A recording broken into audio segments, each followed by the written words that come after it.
Sorry this video is a couple of days late. I had an exam and then went on holiday back to back so I could only edit this weekend. Hello there. Welcome to part 3 of reviewing every Godzilla movie, and this video is King Kong vs. Godzilla.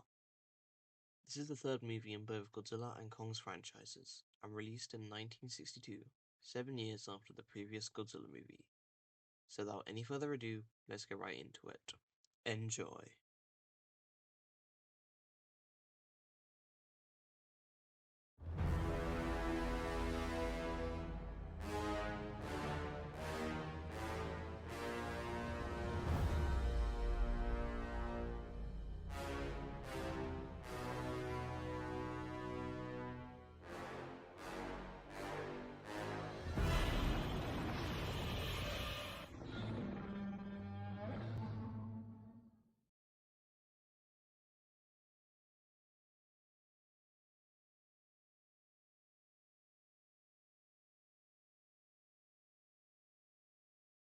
The movie starts with the rotation of the Earth stopping and everyone dying. The end. No, it's just a model Earth and part of a presentation of the Wonderful World series. The company behind it is getting frustrated at the producer for a lack of viewers, as everyone's more interested in the ocean levels in the Arctic rising due to melting ice, which their competitors are covering. The producer is stuck for how to compete until he has a lunch break with a professor, who travel to the island of Faro to study some fruit which can make people sleep. He also recounts how the natives told him about a great demon king who lived further into the island. The producer realizes that this could be just what he needs to get his viewers back. He plans an expedition to the island to find this monster and recruits 2 of his employees to capture him. Meanwhile, a US submarine sinks while investigating an iceberg that seems to be the cause behind the sea levels rising, and something starts to break out of it. One of the employees also uses some super strong string that he invented to swing around outside his balcony. Trust me, this will be important later. Before I can further elaborate on why I pointed out this weird scene, the employees arrive on Faro Island, and oh no, that's Asian blackface. You didn't forget that this was 1962, did you? One of the natives offers to take them to the monster, King Kong, and they start their journey as the ship leaves. A search helicopter finds a yellow dye marker that the submarine left next to the iceberg, when suddenly, surprisingly, and 100% unpredictably, Godzilla breaks out of the iceberg and heads towards the nearest military outpost. It's been over 7 years since he last went on Rampage. He's making up for lost time. This is also the first time that the full Godzilla theme plays, and hearing it after the last 2 movies was beyond satisfying. After destroying the base, he sets himself on course for, you guessed it, Japan. He just really hates those guys. The expedition leads the employees to a mountain, which is struck by lightning, and King Kong breaks out. We don't see him until later, when a giant octopus attacks the village. After dealing with the giant octopus, he has a drink made from the fruit's juice, and he falls asleep due to it and a mix of some drums. The employees take advantage of this and tie him to a makeshift raft before connecting that raft to the ship to take him to Japan.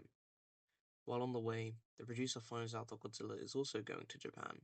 He does the only reasonable thing and announces that he will become King Kong's sponsor and take him to Japan to fight Godzilla.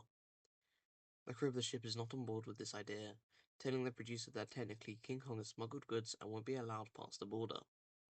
Nevertheless, the producer insists that they continue. Godzilla makes landfall and goes on a rampage, once again destroying an innocent train. King Kong starts to stir, and the crew wants to activate an explosive that was put on the raft in case of an emergency, but the producer stops them. However, King Kong escapes. He arrives in China and comes face to face with Godzilla, who takes the opportunity to bust a move. This surprises King Kong to such an extent that he leaves. At least, that's the way I remember it.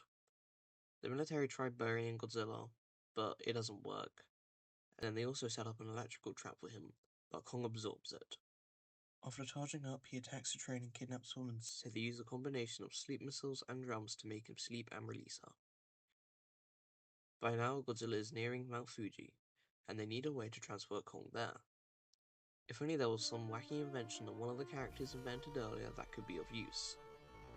So, they tie him up to a hot air balloon with a super strong string and drop him near Godzilla. They duke it out for a while before their battle leads them to a cliff, where they both go tumbling off, with only King Kong coming up to the surface. Right off the bat, I did enjoy this movie, but there was one element that left a sour taste in my mouth: the racist stereotypes. Yes, this was the 60s, but I just don't see myself watching this movie again anytime soon, or even showing it to friends. This isn't a small segment either. Half an hour of Asian blackface is present in this movie. With that out of the way, let's talk about the less uncomfortable controversy present in this movie: the winner. There's only really one fight between the titular characters in this movie, and for a while, a rumor went around involving the ending. The rumor stated that in the American release of the film, King Kong was the one to surface, but in the Japan release of it, Godzilla surfaced while King Kong presumably sank. While this didn't turn out to be true, it could have been cool. However, that wasn't enough for some Godzilla fans, as they say he survived and chose to leave King Kong in the ocean, considering him a waste of his time. But as for me, I'm sorry, but it's obvious that Kong definitively won this. Sure, Godzilla can swim and in his element underwater, but why didn't he immediately continue the fight? My theory is that Godzilla fell unconscious due to overexerting himself earlier during his rampage, before Kong finished him off directly after falling into the sea. This also leads nicely into the next film, where he washes up on a beach unconscious. More on that in the next part. Also, even if he chose to leave, that's still a retreat, regardless of his motive. Now, as for the actual movie, it's pretty good.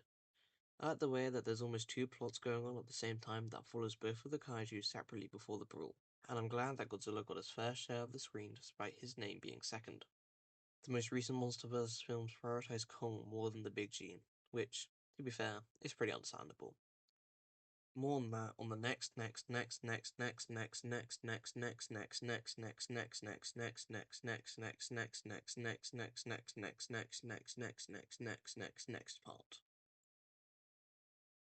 Moving on, the producer in this movie is genuinely hilarious to watch, and he's definitely one of the best parts in it. The other characters aren't especially remarkable, but there's a lot of personality present in the monsters themselves. They do all sorts of wacky antics in this movie, one of the recurring ones being Godzilla flapping his arms like he's trying to fly. The miniatures are getting better and better with each movie, and there's even some lightning effects in this one. While I don't think the suits look quite their best, that's just my personal preference. So, all in all, it's a fun, decent flick that has remained in pop culture for quite some time. If you can look past its uncomfortable flaws and focus on the action set pieces, I think you'll find a pretty solid film. Next episode, we'll be looking at Godzilla's 10-year anniversary with him fighting another popular Toho kaiju in Godzilla vs. Mothra. Have a wonderful day, and I'll see you all later.